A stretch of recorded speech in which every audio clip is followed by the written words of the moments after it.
Hi everybody. I got a ton of updates to update, so please bear with me. I guess to start off, I went and seen my new OB on Friday, and I absolutely love him. It was a big relief. I actually am petrified of the OB situation only because I've had such horrible experience in the past. So he was very young. He was probably, I would say, in his early 40s, and he was very knowledgeable. He actually was a resident for my fertility specialist, or my RE, so that was a bonus because I really like my RE as well. I did go in for a routine annual pap smear. Everything else I decided to talk with him about as far as my fertility and where we're at and what I want to do.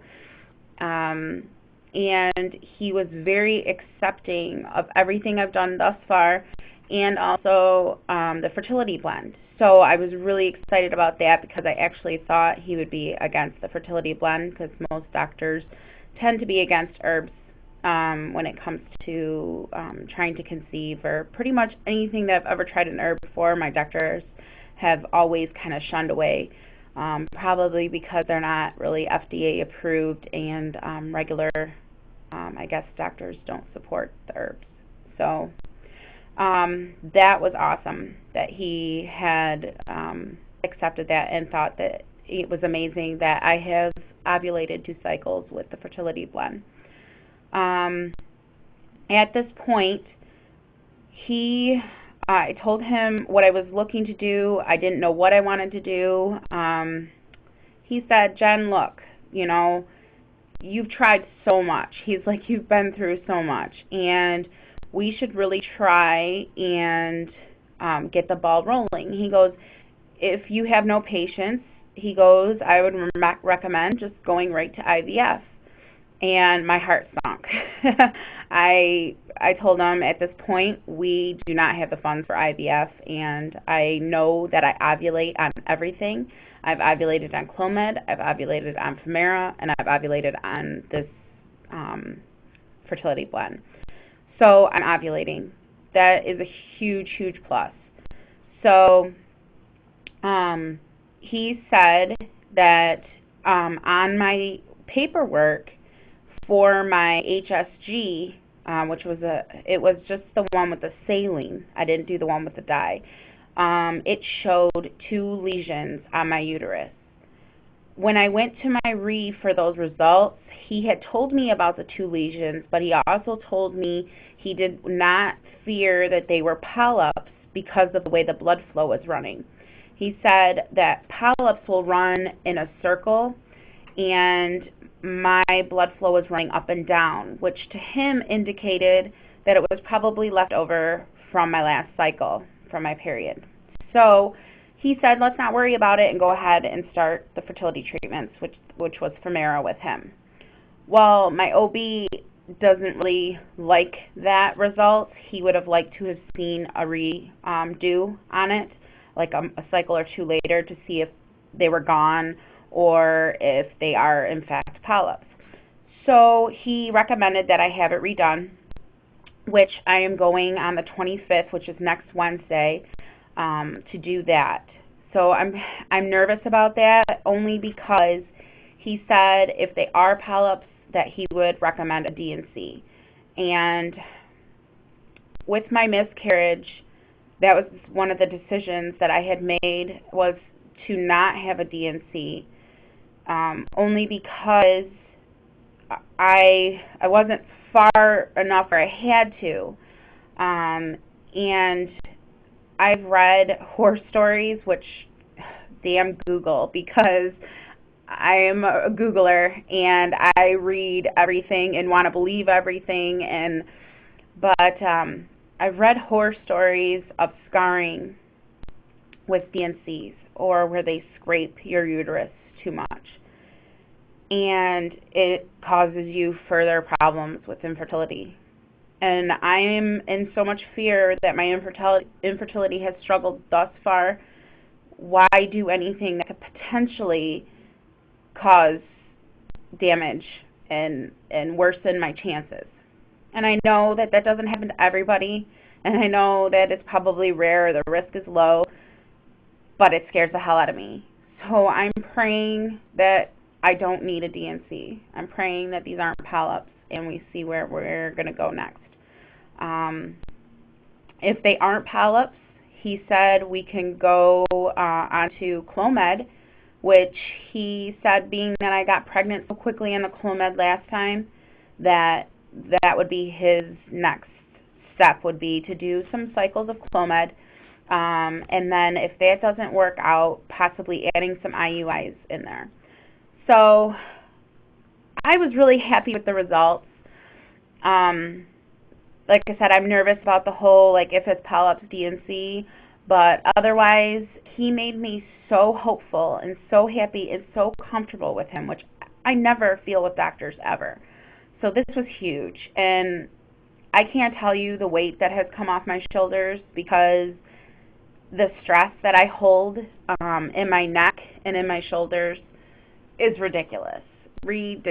So I'm really excited that that stress is gone. I do feel relieved.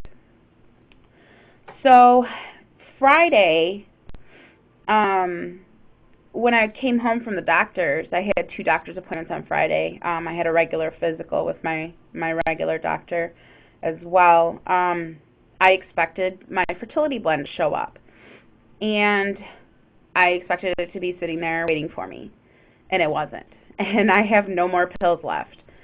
So I worked it out where it was perfectly in time with my pills, and they weren't there. So Saturday, of course, they don't deliver. Sunday, they don't deliver. And guess what today is? Martin Luther King Day. So I'm hoping that UPS is working today.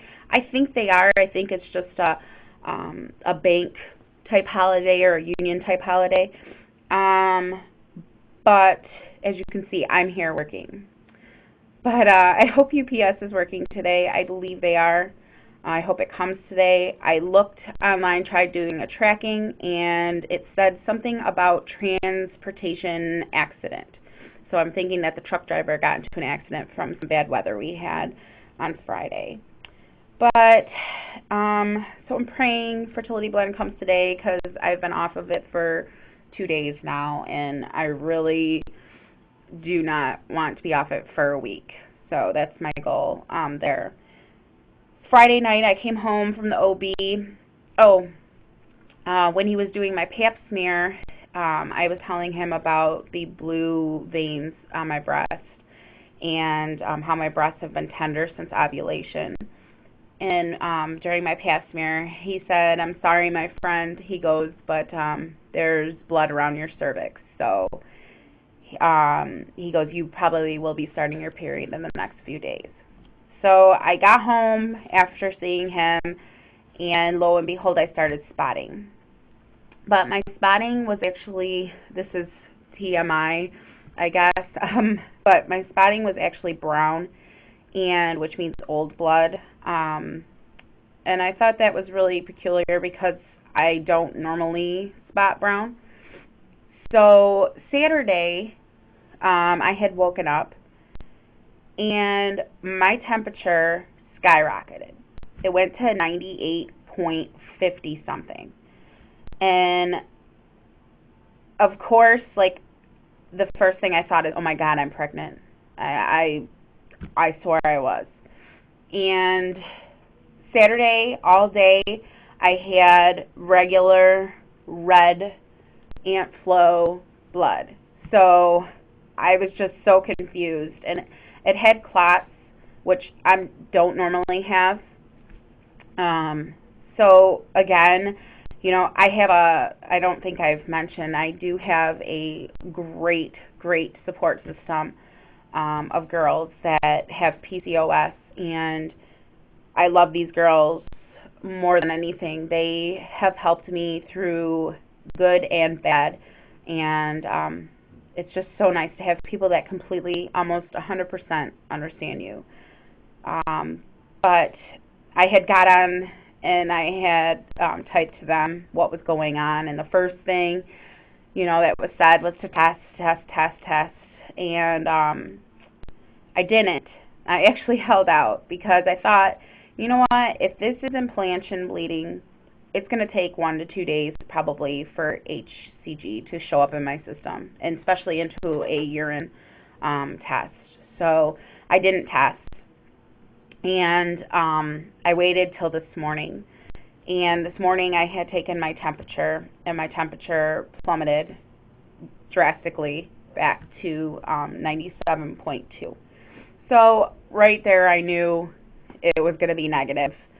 That I don't know what happened yesterday. I took my temperature at the same time, no extra blankets, nothing was different. But yeah, so it plummeted today.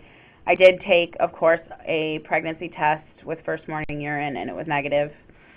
So it sucks, no baby this month, but hopefully, new beginnings, new months. Just really concerned because I really only had a 1-day period. So I would assume that that's probably not good. I usually have a 3-day, at least, where it goes from heavy to light. 3 to 4 days I usually have. So I don't know. We'll have to ask the OB about that one. So anyways, besides that, everything else is a go. Like I said, I go the 25th, which is next Wednesday, for that HSG. They're gonna, what that is where they will put a catheter into my cervix and be able to look at my uterus, the lining. Also, they can potentially see the tubes, which in the first one, they were able to see the tubes, and they were able to tell that they were not blocked. So, that will all be redone.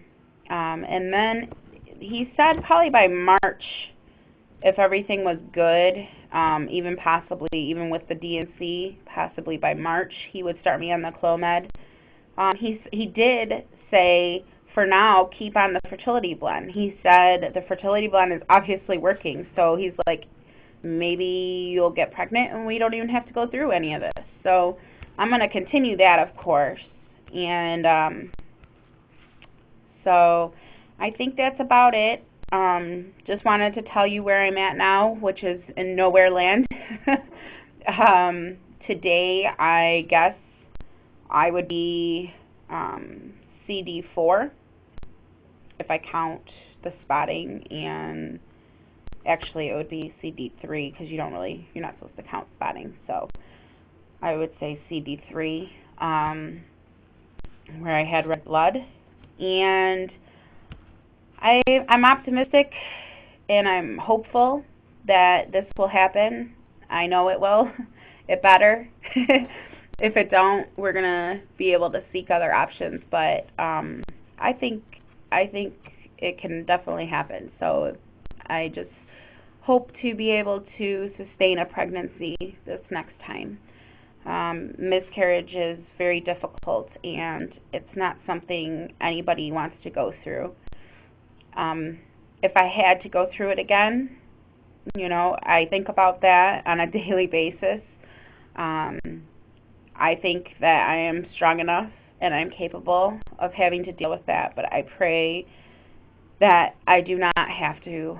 I pray to have a healthy and happy baby very soon.